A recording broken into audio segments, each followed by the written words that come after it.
Hello friends, मैं प्रीति सक्सेना आज आपके सामने कुछ मॉरल स्टोरीज लेके प्रस्तुत हुई हूँ। ये कहानियाँ हमारे दादी नानी के ज़माने से हम सुनते आ रहे हैं। यह कहानियाँ हमें मनोरंजन प्रदान करने के साथ साथ अच्छी शिक्षा भी देती हैं। मॉरल स्टोरीज की सीरीज़ में से पहली स्टोरी है डरपोक पत्थर।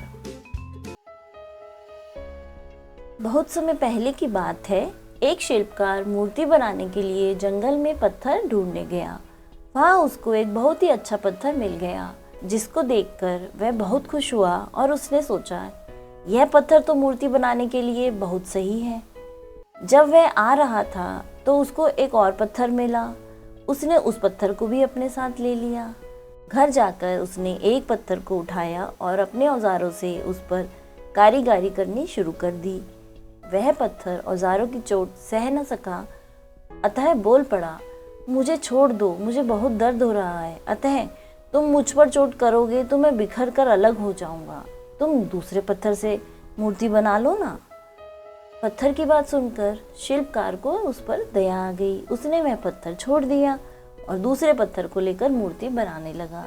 दूसरा पत्थर औजारों की चोट सहने के बावजूद भी कुछ न बोला। इस प्रकार शिल्पकार ने कुछ ही समय में उस पत्थर से बहुत अच्छी भगवान की मूर्ति बना दी। अब गांव के लोग मूर्ति बनने के बाद उसको लेने आए। उन्होंने सोचा कि नारियल फोड़ने के लिए तो हमें एक पत्थर की जरूरत होती है। अतः उन्होंने वहां रखा एक पत्थर जो कि पहले ही मूर्तिकार लेके आया था, अपने साथ ले लिया और मूर्ति को भी ले जाकर उन्होंने मंदिर में सजा दिया और सामने ही वहीं पर पत्थर रख दिया। अब जब भी कोई व्यक्ति मंदिर में दर्शन करने आता तो मूर्तियों को तो फूलों से पूजा करता, दूध से स्नान कराता, परंतु उस पत्थर पर अपना नारियल फोड़ता।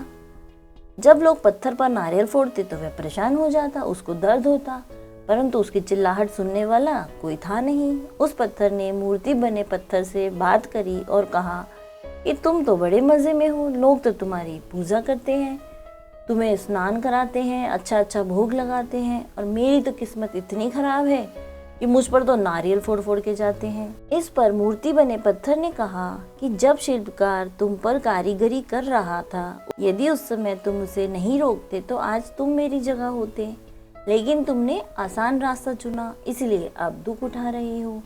उस पत्थर को मूर्ति बने पत्थर की बात समझ आ गई थी। उसने कहा, अब से मैं कोई शिकायत नहीं करूँगा। इसके बाद लोग आकर उस पर नारियल फोड़ते, नारियल टूटने से उस पर भी नारियल का पानी गिरता और अब लोग मूर्ति को प्रसाद का भोग लगाकर उस पत्थर पर भी लगने लगे। इस प्रकार उसे भी प्रसाद मिलने लगा और वह पत्थर भी पूजनीय हो गया। स्टोरी की मॉरल यही है कि हमें कभी भी कठिन परिस्थितियों से घबराना नहीं चाहिए। जीवन में तो परिस्थितियां पल पल बदलती हैं, हमें उन परिस्थितियों का डट कर सामना करना चाहिए और कभी भी आसान हो लगने वाला रास्ता हमेशा सही हो ऐसा कभी नहीं होता। इसीलिए हमें अपनी बुद्धि क्षमता को बनाए रखना चाहिए और घबराना नहीं चाहिए।